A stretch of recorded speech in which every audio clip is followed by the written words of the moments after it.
മലബാർ കലാപം 1921 ഒരു ചരിത്ര വിശകലനം. ഇന്ത്യൻ സ്വാതന്ത്ര്യസമര ചരിത്രത്തിലെ നിർണായകവും സങ്കീർണവുമായ ഒരു ഏടാണ് 1921 മലബാർ കലാപം. മാപ്പിള ലഹള എന്നും അറിയപ്പെടുന്ന ഈ മുന്നേറ്റം ബ്രിട്ടീഷ് സാമ്രാജ്യത്വത്തിനും ജന്മിത്ത വ്യവസ്ഥയ്ക്കുമെതിരെ തെക്കൻ മലബാറിലെ, അതായത് ഇന്നത്തെ മലപ്പുറം, കോഴിക്കോട്, പാലക്കാട് ജില്ലകളുടെ ഭാഗങ്ങളിലെ കർഷകർ, പ്രധാനമായും മാപ്പിളമാർ, അതായത് മലബാറിലെ മുസ്ലിങ്ങൾ, നടത്തിയ സായുധ പോരാട്ടമായിരുന്നു. കലാപത്തിന്റെ ചാരിത്രിക പശ്ചാത്തലം. കലാപം പെട്ടെന്നൊരു ദിവസം പൊട്ടിപ്പുറപ്പെട്ട ഒന്നായിരുന്നില്ല. പതിറ്റാണ്ടുകളായി രൂപപ്പെട്ടുവന്ന സാമൂഹിക, സാമ്പത്തിക, രാഷ്ട്രീയ സാഹചര്യങ്ങളുടെ ഫലമായിരുന്നു അത്. 1. കാർഷിക പ്രശ്നങ്ങൾ. ബ്രിട്ടീഷ് ഭൂനയങ്ങൾ. ടിപ്പു സുൽത്താന്റെ പതനത്തിനു ശേഷം മലബാർ ബ്രിട്ടീഷുകാരുടെ കീഴിലായി. അവർ നടപ്പാക്കിയ ഭൂനയങ്ങൾ പരമ്പരാഗത സാമൂഹിക ഘടനയെ തകിടം മറിച്ചു. അതുവരെ ഭൂമിയിൽ കൂട്ടായ അവകാശങ്ങളുണ്ടായിരുന്ന സ്ഥാനത്ത് ഭൂമിയുടെ പൂർണ്ണ ഉടമസ്ഥാവകാശം ജന്മിമാർക്ക്, അതായത് പ്രധാനമായും ഉയർന്ന ജാതിക്കാരായ ഹിന്ദുക്കൾക്ക് നൽകി. കുടിയാന്മാരുടെ ദുരിതം. ഇതോടെ പാട്ടക്കുടിയാന്മാരായിരുന്ന കർഷകർ, ഭൂരിഭാഗവും മാപ്പിളമാർ, ജന്മിമാരുടെ ദയയിൽ ജീവിക്കേണ്ടവരായി. അമിതമായ പാട്ടം, അടിക്കടിയുള്ള കുടിയൊഴിപ്പിക്കൽ എന്നിവ കർഷകരുടെ ജീവിതം ദുസ്സഹമാക്കി. ബ്രിട്ടീഷ് കോടതികളും പോലീസും എല്ലായ്പ്പോഴും ജന്മിമാരുടെ പക്ഷത്തായിരുന്നു. 19-ാം നൂറ്റാണ്ടിലെ ലഹളകൾ. 1836-നും 1919-നും ഇടയിൽ മലബാറിൽ നിരവധി ചെറുതും പറുതുമായ മാപ്പിള ലഹളകൾ നടന്നിട്ടുണ്ട്. ഇവയെല്ലാം അടിസ്ഥാനപരമായി ജന്മിത്ത ചൂഷണത്തിനെതിരെയുള്ള പ്രതികരണങ്ങളായിരുന്നു. 2. ഖിലാഫത്ത് പ്രസ്ഥാനം.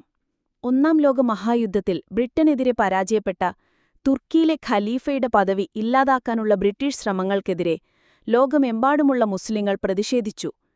ഇന്ത്യയിൽ ഈ പ്രതിഷേധം ഖിലാഫത്ത് പ്രസ്ഥാനമെന്ന പേരിൽ ശക്തിപ്പെട്ടു. ഗാന്ധിജിയും കോൺഗ്രസും. ഇന്ത്യൻ സ്വാതന്ത്ര്യസമര ചരിത്രത്തിലെ ബ്രിട്ടീഷുകാർക്കെതിരെ ഹിന്ദു-മുസ്ലിം ഐക്യമൂട്ടിയുറപ്പിക്കാൻ ഗാന്ധിജിയും ഇന്ത്യൻ നാഷണൽ കോൺഗ്രസും ഖിലാഫത്ത് പ്രസ്ഥാനത്തിന് പൂർണ്ണ പിന്തുണ നൽകി. മലബാറിൽ സ്വാധീനം. മലബാറിൽ ഖിലാഫത്ത് പ്രസ്ഥാനത്തിന് വൻ പ്രചാരം ലഭിച്ചു. ഇത് മാപ്പിള കർഷകർക്ക് അവരുടെ ദുരിതങ്ങൾക്ക് കാരണക്കാരായ ബ്രിട്ടീഷുകാർക്കും അവരെ പിന്തുണയ്ക്കുന്ന ജന്മിമാർക്കുമെതിരെ പോരാടാൻ ഒരു രാഷ്ട്രീയവും മതപരവുമായ ദിശാബോധം നൽകി. കലാപത്തിന്റെ തുടക്കം. പൂക്കോട്ടൂർ സംഭവം. കലാപത്തിന് മുന്നോടിയായുള്ള ഒരു പ്രധാന സംഭവമായിരുന്നു പൂക്കോട്ടൂർ. നിലമ്പൂർ കോവിലകത്തെ ഒരു കാര്യസ്ഥനും ഖിലാഫത്ത് പ്രവർത്തകനുമായ ഒരു മാപ്പിളയും തമ്മിലുണ്ടായ തർക്കം ഒരു വലിയ സംഘർഷത്തിലേക്ക് നയിച്ചു. തിരൂരങ്ങാടി സംഭവം. 1921 ഓഗസ്റ്റ് 20. കലാപം ആളിക്കത്താൻ കാരണമായ സംഭവം ഇതായിരുന്നു. ഖിലാഫത്ത് നേതാവുമായ ആലി മുസ്ലിയാരെ അറസ്റ്റ് ചെയ്യാനായി ബ്രിട്ടീഷ് പട്ടാളം തിരൂരങ്ങാടിയിലെ പള്ളി വളഞ്ഞു. പള്ളി തകർത്തുവെന്നൊരു വ്യാജവാർത്ത പരന്നതോടെ ആയിരക്കണക്കിന് ആളുകൾ സംഘടിച്ച് ബ്രിട്ടീഷ് സൈന്യവുമായി ഏറ്റുമുട്ടി. ഈ ഏറ്റുമുട്ടലിൽ നിരവധി പേർ കൊല്ലപ്പെട്ടു. ഇതോടെ കലാപം ഏറനാട്, വള്ളുവനാട് താലൂക്കുകളിലേക്ക് അതിവേഗം പടർന്നു. കലാപത്തിന്റെ ഗതിയും നേതാക്കളും. കലാപം ആരംഭിച്ചതോടെ മാപ്പിള പോരാളികൾ ബ്രിട്ടീഷ് ഭരണത്തിന്റെ ചിഹ്നങ്ങളായ പോലീസ് സ്റ്റേഷനുകൾ, കോടതികൾ, സർക്കാർ ഓഫീസുകൾ, റെയിൽപ്പാളങ്ങൾ, പാലങ്ങൾ എന്നിവ തകർത്തു. പല പ്രദേശങ്ങളും മോചിപ്പിച്ച അവർ ഒരു സമാന്തര ഭരണം സ്ഥാപിച്ചു. വാര്യംകുന്നത്ത് കുഞ്ഞഹമ്മദ് ഹാജി കലാപത്തിന്റെ ഏറ്റവും പ്രമുഖനായ നേതാവായിരുന്നു. അദ്ദേഹം മലയാള രാജ്യമെന്ന പേരിൽ ഒരു സ്വതന്ത്ര ഭരണകൂടം സ്ഥാപിക്കുകയും സ്വയം അതിന്റെ ഭരണാധികാരിയായി പ്രഖ്യാപിക്കുകയും ചെയ്തു. കൃത്യമായ നികുതി വ്യവസ്ഥ, സൈന്യം, പാസ്പോർട്ട് സംവിധാനം എന്നിവയടക്കം ഒരു ഭരണകൂടത്തിന്റെ എല്ലാ ഘടകങ്ങളും അദ്ദേഹത്തിനുണ്ടായിരുന്നു.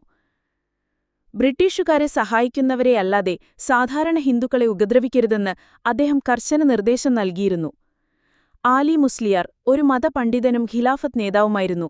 കലാപത്തിന്റെ ആദ്യഘട്ടത്തിൽ നേതൃത്വം നൽകിയവരിൽ പ്രമുഖനായിരുന്നു അദ്ദേഹം. സീത്തിക്കോയ തങ്ങൾ മറ്റൊരു പ്രധാന നേതാവായിരുന്നു ഇദ്ദേഹം. അദ്ദേഹവും സമാന്തര ഭരണം നടത്തിയിരുന്നു. കലാപത്തിന്റെ സ്വഭാവമാറ്റം.